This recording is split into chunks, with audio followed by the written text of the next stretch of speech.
Hello everyone, this is Helen Chow with Interview Right Consulting. I have with me Marilyn. Marilyn is the founder of Delta Strategies for Marketing. Marilyn and I actually met on Meetup.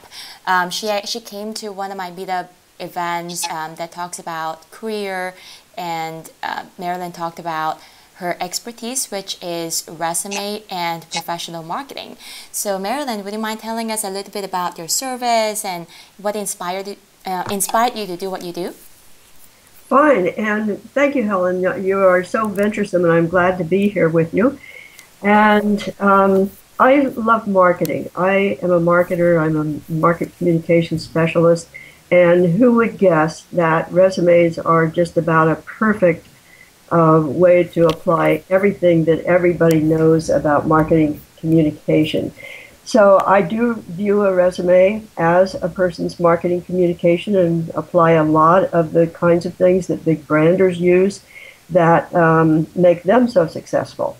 If you think of Rolex watches and other luxury goods, you can see that developing an aura about a product, doing some branding, can develop a mystique and testimonials and things of that sort, which may or may not be on the actual resume, but those create charisma and really set somebody up for a resume to represent them in the absence of their wonderful personalities.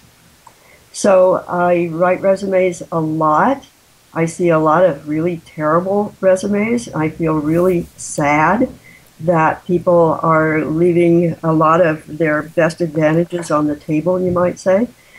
But it's a fun thing to do. It's a brain tease. It's a puzzle, and it certainly is not easy. Mm-hmm. Good. I know you work with professionals of all backgrounds, but can you share with us how diverse your clients are? They are very diverse, and the presentations that they need when they're making their career changes are also very diverse. We have the extremely conservative areas of academia, hard sciences, healthcare in some cases, and those resumes need to fit the audience that is going to see them. And then we have the people on the other extreme who are very expressive, the creative fields, who have to show in their resumes some of that creativity. So it's kind of a double-edged sword for those people. In that they, for example, graphic artists, I think now are using 2 columns for their resume and tend to put a lot of color and a lot of use of interesting type and type sizes, a lot of variety. And so it really varies widely. Mm-hmm. And for you, do you have any specialties in terms of, working with emerging professionals like recent grads, or people who are like mid-stage career or later stage career? Do you have a specialty? I would say if there is any specialty, it is people who are in transition. Mm. This can be people who are moving, maybe they want to take their capabilities to a new application environment, maybe a new industry or a new product area. And then there are people who've had gaps in their experience, and they have decided that they don't like the career they've been in, and when they re-enter the workforce, they want to do something entirely different.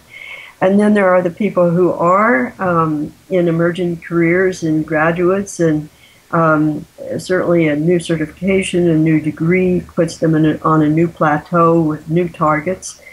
And also people who have been in the marketplace for a year or two and maybe have not gotten in quite the right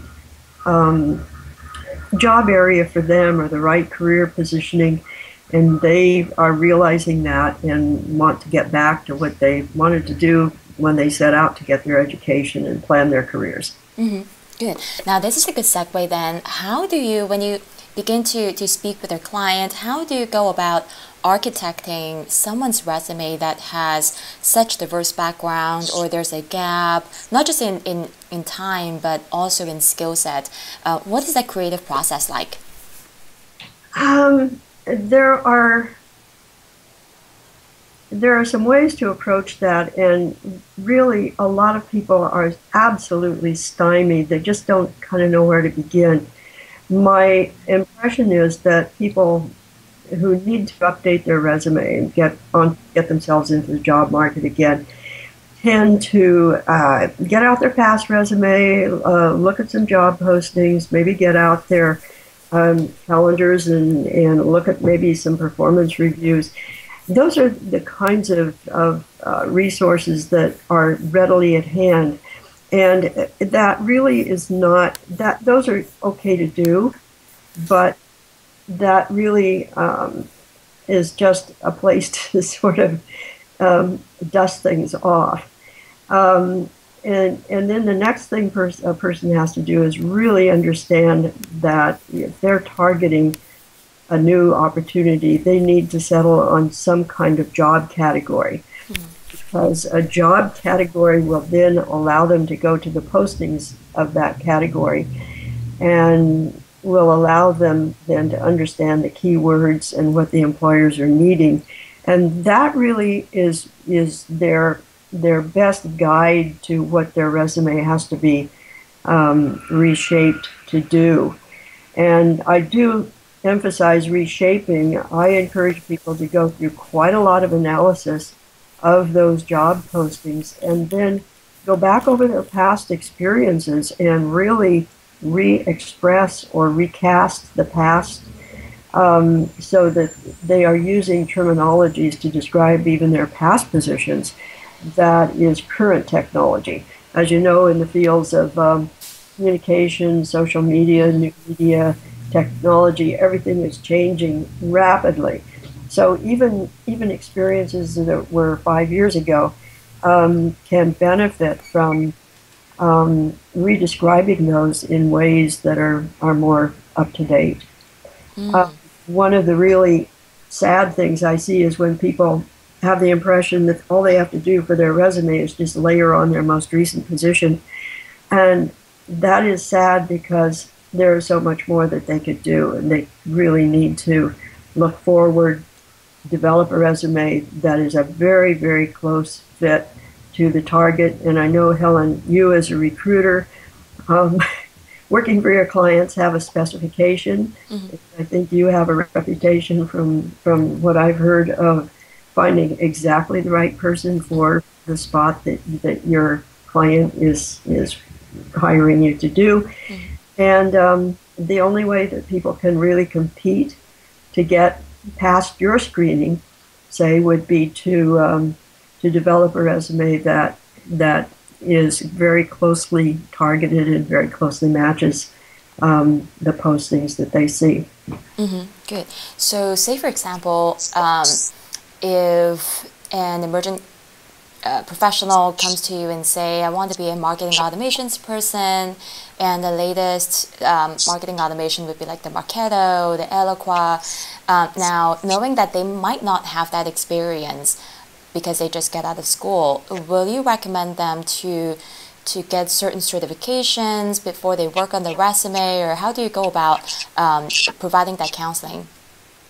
Well, yes to all of those. That is really key. I think recent graduates may be tired of going to school, but I think really at that point and even before they graduate, it's a good idea to do some career planning and plan for building their resource base with the most current and most used, most commonly requested kinds of tools, whether they're software or other capabilities. Good.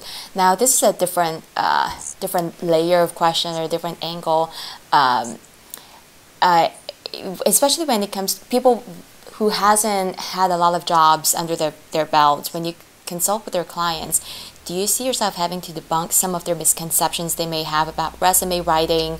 I think things that I can come up on the interview side, not so much on the resume side, is, oh, you cannot talk about money during the interview. Some people, they would even say right off their bed and said, wow, that's a really straightforward question. Oh, I don't really feel comfortable talking about that. I'm like, well, we should really talk about money.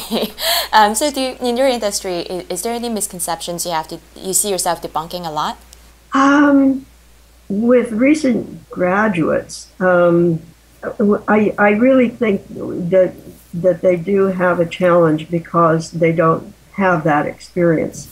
So they don't have achievements, they don't have challenges met, changes made, a record that they can point to.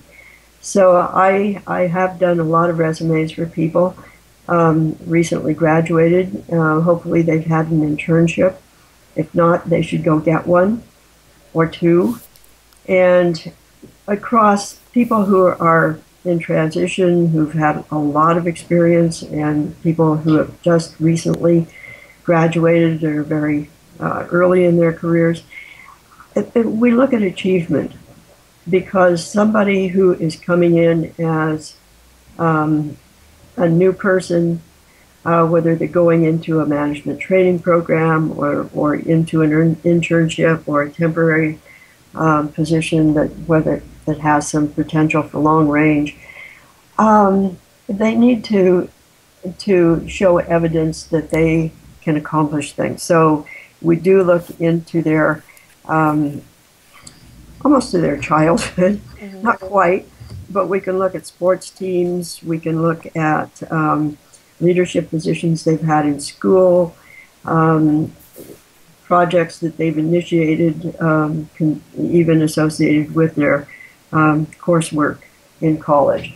So we try to pull achievement in to show achievement, but to show an ability to take initiative, evidence of leadership, and particularly kind of confirmation from others that have chosen them to be leaders in clubs or school projects.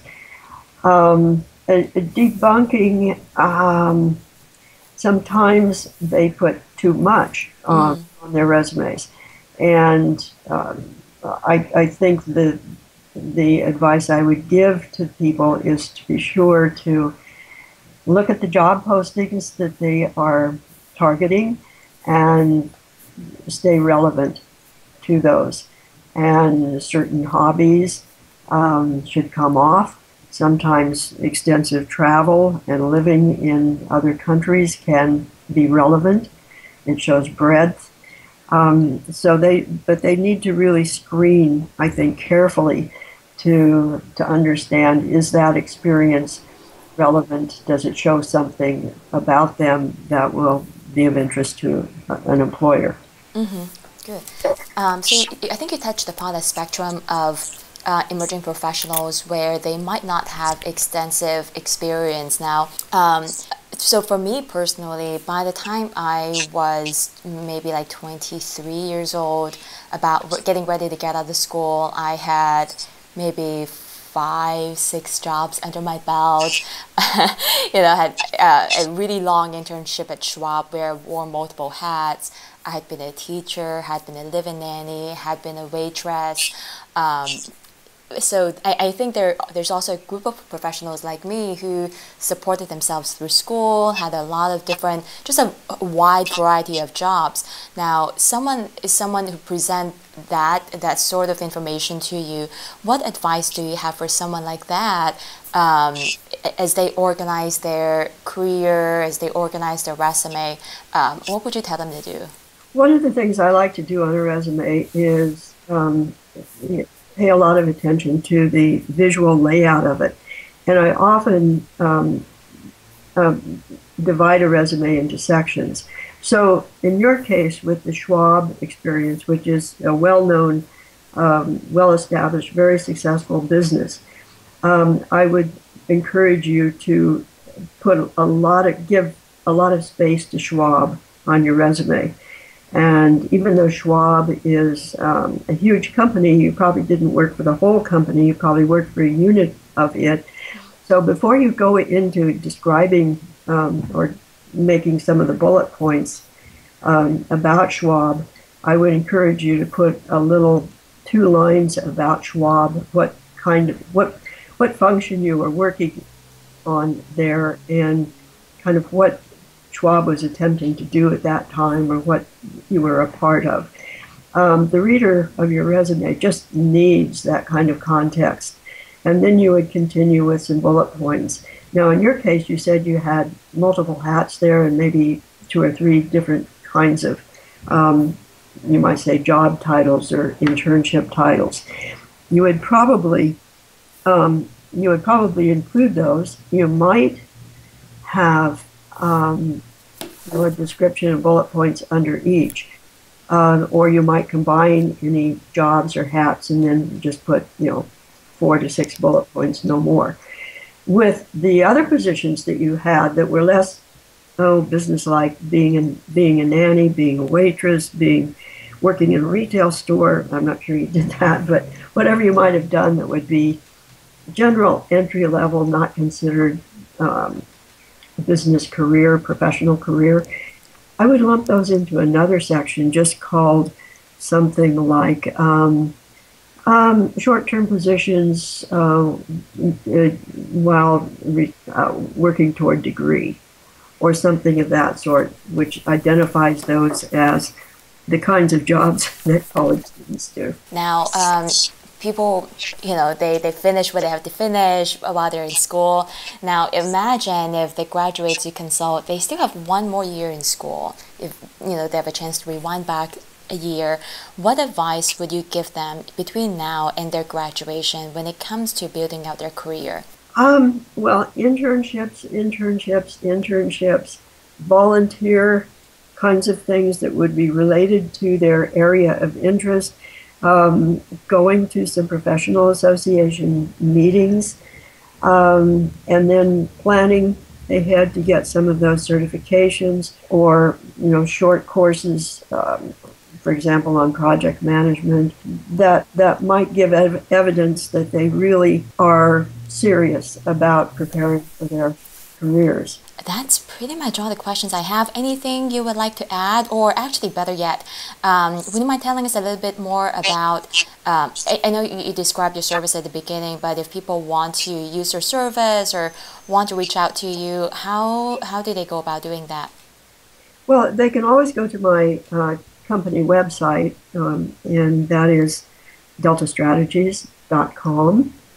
And they could also just search on Delta Strategies for marketing, and I will show up there. I'm also on Yelp, and I'm in LinkedIn under my name, Marilyn Tullius. So I'm pretty easily discoverable. I'm over in Emeryville. Good. So, my phone numbers and email addresses are all over the place as well. Good. Now, would you mind if I post it here in the event some of our audience want to reach out to you directly? That would be fine. Be happy to work with anyone you'd suggest. Great. Well, thank you so much for your time, Marilyn.